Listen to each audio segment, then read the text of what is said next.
Werewolf Among Us takes place in 1986, several decades prior to the initial events of Fables. Over the years, numerous magical and mystical realms, commonly referred to as the Homelands, have been conquered by a mysterious and oppressive ruler known as the Adversary. To escape this tyrant's relentless armies and totalitarian regime, a diverse group of creatures and characters known as Fables sought refuge in the mundane world, establishing a sanctuary called Fabletown in colonial America, now nestled in modern-day Manhattan, in order to conceal their true identities from the native humans, referred to as the Mundies. All non-human Fables must acquire a magical enchantment known as Glamour, enabling them to assume human form. Alternatively, they may choose to reside in a rural community known as the Farm. The Farm is despised by the Fables, as they view it as nothing but a cozy jail cell, and they would rather flee to Fabletown at any given moment. Leading the charge in safeguarding Fabletown and keeping its existence hidden from the outside world is the reformed Big Bad Wolf, known as Bigby Wolf, who serves as the community sheriff and the enforcer of its laws. In the opening scene of the first episode, titled Faith, we witness a captivating exchange between Toad, a frog with human-like qualities, and Sheriff Bigby Wolf. Their conversation takes an unexpected turn when they hear a peculiar noise emanating from the woodsman's room. Curiosity piqued, Bigby ventures upstairs to investigate, only to discover that the woodman has threatened and assaulted an unfamiliar girl. A fierce altercation ensues, resulting in both combatants crashing through the window and landing on Toad's car below. As the dust settles, the woodman attempts to strangle the sheriff, but just as all hope seems lost, a mysterious stranger intervenes. With a swift and decisive blow, the stranger saves Bigby by driving their own axe into the woodman's skull. In a heartfelt parting conversation, Bigby expresses his gratitude to the stranger for their assistance. In a surprising twist, the girl reassures the sheriff, saying, "You're not as bad as everyone says you are," before bidding him farewell and departing. Upon returning home, Bigby was greeted with the news that Colin, one of the three little pigs, had once again managed to escape from the farm. After a brief conversation with Colin, Bigby retired to bed, hoping for a peaceful night's sleep. However, his tranquility was shattered when he heard a persistent knock on his door. Opening it, he was surprised to find Snow White standing there, urgently requesting his presence at the entrance to the Woodlands' luxury apartments. Bigby decided to follow Snow White to the designated spot. To his astonishment, hidden beneath the guard's jacket, he discovered the severed head of the same unknown girl. It was a deliberate act, someone intentionally leaving it on his doorstep. Meanwhile, Snow White hurried off to inform Deputy Mayor Ichabod Crane about the gruesome discovery. Crane wasted no time in giving orders to Bigby and Snow White. They were to find the culprit responsible for this heinous act before the news of the murder spread throughout Fabletown. Determined to solve the case, Bigby and Snow White delved into their investigation. As they were searching for clues, they stumbled upon information about a woman named Faith who had been brutally murdered. Her husband, Prince Lawrence, was also entangled in this dark web of secrets. Just as they were processing this new lead, a call came in from Toad, reporting a break-in and suspicious activity in the woodsman's room. This presented the first challenging decision for Bigby. Should he rush to Toad's aid or prioritize investigating Prince Lawrence? Little did he know, this choice would have a significant impact on the course of events in this gripping episode. Ultimately, it transpires that one of the murderous twins, Tweedledee, paid a visit to the woodman. Toad recounts to Bigby and Snow White that Tweedledum had been searching for something in Woodsman's abode, but came up empty-handed. The rogue also threatened Toad, warning him that if he breathed a word of the incident to anyone, the twins would return and harm his son, TJ, Toad Jr. Upon arriving at Prince Lawrence's Woodlands' residence, Bigby and Snow White discover Tweedledum hiding in a closet in an alternate version of events. If Bigby and Snow White arrive before Tweedledee, they themselves hide in the closet until a certain moment. Tweedledum flees the scene, but the sheriff manages to catch up with him. Following a brief exchange, Tweedledum sneaks up behind Bigby and strikes him on the head, causing the sheriff to lose consciousness. Snow White quickly snaps Bigby out of his daze and reveals that the twins were the ones who attacked him before fleeing the scene. With a taxi on its way, the sheriff bids farewell to Snow White and heads towards the Trip Trap bar. Determined to find the woodsman, Bigby confronts him, accusing him of Faces' murder, but the woodsman vehemently denies any involvement. Just as tensions rise, one of the regulars at the bar, Gran, jumps in to defend the woodsman. However, fueled by anger and weakened by the fading effects of his charm, the sheriff manages to overpower Gran. In the midst of the chaos, Tweedledee enters the bar, providing the woodsman with an opportunity to escape. Now the player faces a challenging decision. Should they capture Tweedledum or pursue the fleeing woodsman? As the choice hangs in the air, Bigby is suddenly hit with another shocking revelation. The police have discovered a new severed head at the Woodlands luxury apartments, and this time it belongs to Snow White. Bigby finds himself at the Upper West Side precinct, where he is being interrogated by Detective Brannigan regarding Snow White's gruesome discovery. Just as the questioning intensifies, a strange occurrence takes place. Detective Brannigan and all police personnel suddenly collapse, leaving the office in a state of confusion. It is then that Ichabod Crane enters, revealing that the fainting spell was a result of his memory-erasing magic. Later on, they make their way back to the Woodlands' office to interrogate either the Woodman or Tweedledum, depending on the player's choices regarding the two murders. The atmosphere is tense as Snow White, who was believed to be dead, unexpectedly enters the room. She informs the sheriff that after bidding farewell at the Trip Trap bar, Mr. Toad contacted her again, revealing that his son, Toad Jr., had discovered the lifeless body of the imposter Snow White and was now in tears. Following a conversation with Toad Jr., Bigby and Snow White venture into the depth of the Woodlands' basement, specifically to the Witching Well. To their astonishment, upon examining the corpse, it undergoes a startling transformation, revealing itself to be the body of Lily, Holly's sister and the owner of the Trip Trap bar, who had gone missing several weeks ago. Determined to disclose the truth to Holly, they seek her out and share a heartbreaking news about her sister. Holly discloses that the last time she saw Lily was in a dreadful place, the Pudding and Pie Strip Club.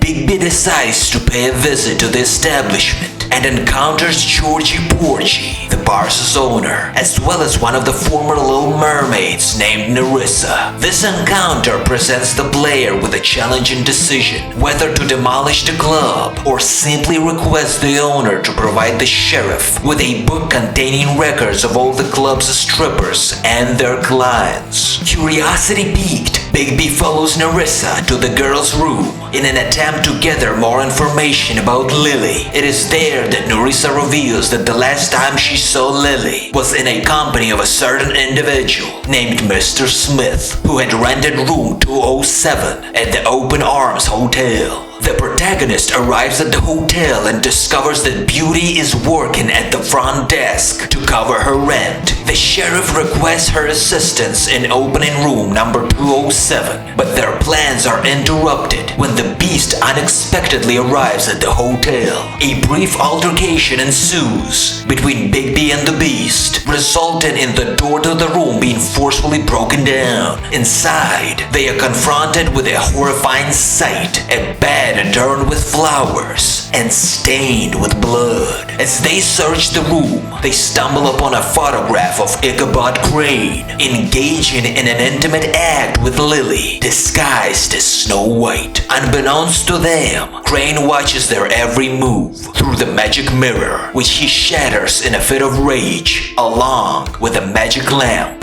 Concerned for Snow White's safety, he rushes to her side at Lilith's funeral. However, their meeting is interrupted by the unexpected attack of Tweedledee and Tweedledum, leaving Bigby, Gran, and Holly injured. Once Bigby's patched up, they uncover a crucial piece of information. Crane had plans to meet with the witch, who provided him with the charms. Just as they process this revelation, Bluebeard barges in, demanding to search Crane's apartment. Here, the player faces a pivotal choice: investigate Crane's apartment, Tweedledum and Tweedledee's office, or head to the Trip Trap bar to examine Lilith's belongings. Regardless of the choice made, the player eventually discovers the whereabouts of the witch. However, when Bigby and Snow White arrive at her apartment, they are surprised to find only a young girl, the witch's daughter. Bigby breaks the enchantment, revealing that the little girl is actually Auntie Greenleaf, the witch herself. From her, they learn that Crane has taken the Ring of Dispel, which he plans to use to lift the silence spell on the girls from Puddin' and Pie strip club and prove his innocence in the murders. With this newfound knowledge, Bigby and Snow White rush to the strip club, hoping to catch Crane in the act. Unfortunately, they arrive too late, as the magic of the ring has already faded. They find Crane interrogating one of the strippers, but his efforts prove futile. Crane's love for Snow White is undeniable, as he went to great length to make others resemble her using charms. However, he vehemently denies any involvement in the murders. Snow White believes in his innocence, but unfortunately, Crane is apprehended for embezzling funds from the fabled town treasury. As they exit the club, they find themselves stopped by cars, and Tweedledee, Tweedledum, and Bloody Mary emerged from the vehicles. Desperate to have Crane handed over, they confront Bigby, but he refuses to comply. In a shocking turn of events, the twins fire their shotguns at Bigby, causing him to stumble momentarily. But to everyone's surprise, he rises to his feet and transforms into a formidable wolf. The twins find themselves running low on ammunition. Bigby seizes the opportunity and hurls Tweedledee towards Mary on a nearby sign. Then, he pins Tweedledum against the wall.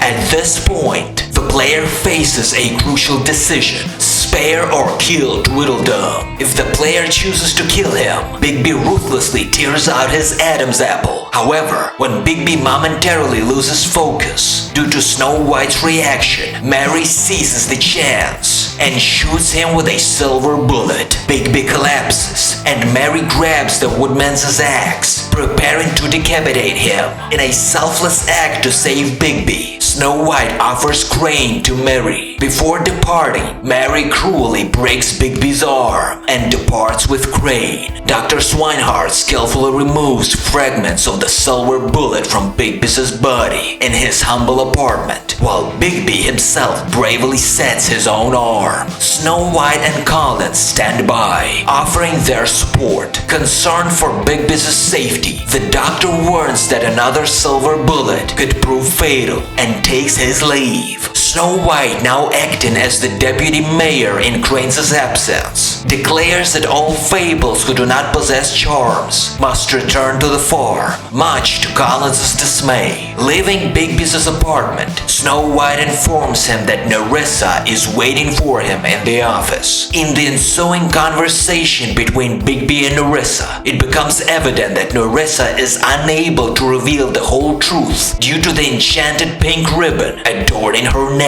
Similar to Lily and Faith, any attempt to remove it would only frighten Nerissa. Just as Snow White appears at the office doorway to relay a message from Beauty and the Beast, Nerissa drops a subtle hint to Bigby and Snow White, indicating that they're on the right track. Inside the opulent apartment of Beauty and the Beast, Bigby begins to suspect that the couple is living well beyond their means. He also questions the source of their newfound wealth. Suddenly, the phone rings, and an anonymous representative of the Crooked Man ominously reminds them of their debts. Beauty confesses that she borrowed money from the Lucky Pawn establishment, which is owned by the Crooked Man. She recalls seeing the Woodmans' eggs there. The Beast, on the other hand, admits to encountering Bloody Mary during his time in Jonas's butcher shop. The cut above.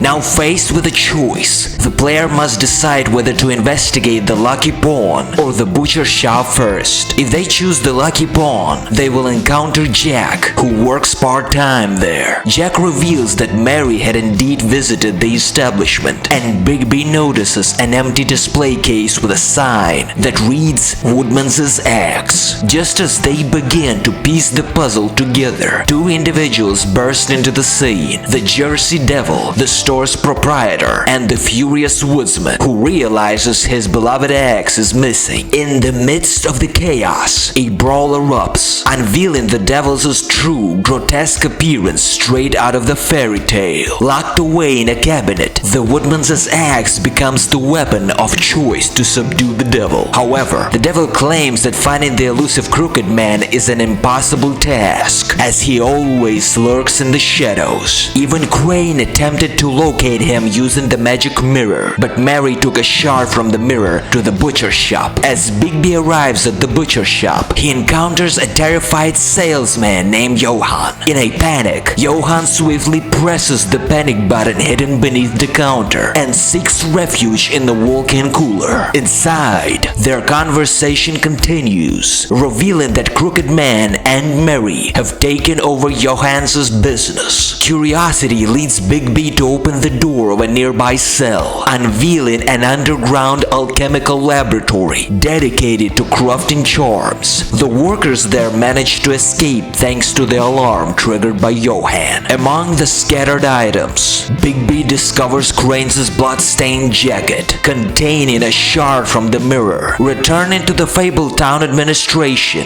Bigby seeks the assistance of Buffkin to repair the mirror using the last remaining fragment. As the mirror is restored, it reveals a scene with Crane, who receives orders from Mary to fly to Paris and maintain a low profile. However, Mary becomes suspicious of the mirror's surveillance capabilities and takes measures to eliminate its magical spying abilities. Afterwards, the mirror reveals the whereabouts of the Crooked Man, leaving the heroes astonished as they discover that his door is in constant motion. Crooked Man's symbol mysteriously appears on different doors throughout Fabletown, only to vanish after a while. Currently, the portal is situated within the park. Without hesitation, Bigby heads straight there and leaps into the portal. To his surprise, he finds himself inside a grand church building where he is warmly greeted by Lil Tim. Tim guides Bigby to Crooked Man's office, where a peculiar gathering awaits. Crooked Man himself, accompanied by the Jersey Devil, Georgie, Vivian, and evil Tweedledum and Tweedledee, provided Bigby spared them in the third episode, are all present. Crooked Man extends a cordial invitation to Bigby, beckoning him to engage in a conversation. In the opening scene of the final episode, Crooked Man finally confesses that Georgie was responsible for the deaths of Faith and Lily. However, he refuses to cooperate with Bigby and attempts to escape. This leads to a tense confrontation, and just when things couldn't get any more chaotic, Bloody Mary emerges from the mirror. A fierce battle ensues, with Bigby defending himself by using a knife to stab both Tweedledum and Georgie. Depending on the player's choices, Jersey Devil, Tweedledum, and Tweedledee may remain in the office while everyone else, including Bigby, escapes through the portal. Georgie and Vivian, both injured, manage to flee in a small car, while Crooked Man and Mary make their getaway in a luxurious limousine. As the chase unfolds, the player is faced with a crucial decision. Should they catch up with Georgie or Crooked Man?